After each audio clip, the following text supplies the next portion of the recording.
মোক এটা নাম লাগে, মোক এটা নাম লাগে ছাই হৈ আকাশ পোৱাৰ পাছতো। মোৰ কপালত দেখনীয়া ঘোঁৰাটো দেখি ঈশ্বৰে হাঁহিবলৈ নেৰে। ৰণঘোঁৰাটোত উঠি ঈশ্বৰ গুচি যায়। যুঁজি যুঁজি মই বেকাৰ। তাই বিয়াৰ দিনা নাঙত বাদক, তথাপি মোক এটা নাম লাগে ছাই হৈ আকাশ পোৱাৰ পাছতো। সেইবাবেতো পেটে সময়ত এসাঁজ খাবলৈ দৌৰে, দেহে সময়ত এঘুমতি শুবলৈ দৌৰে।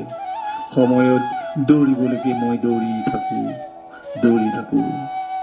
গাৰ সৰানোম পুনৰ সংস্থাপনৰ বাবে বেজীত সূতা ভৰোৱাৰ কচৰত কৰো।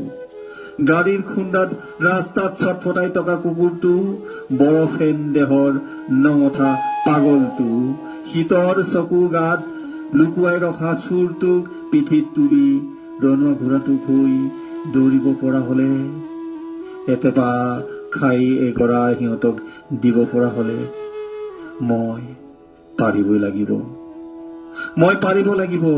মোক এটা নাম লাগে ছাই হৈ আকাশ পোৱাৰ পাছতো।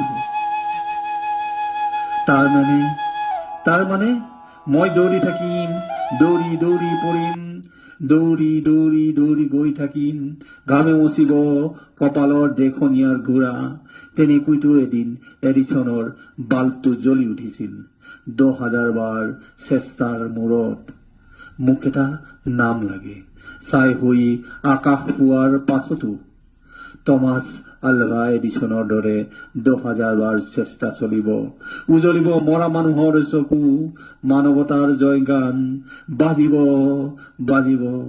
মৰিলেও উফন্দি থাকিব মোৰ বুকু। ধন্যবাদ।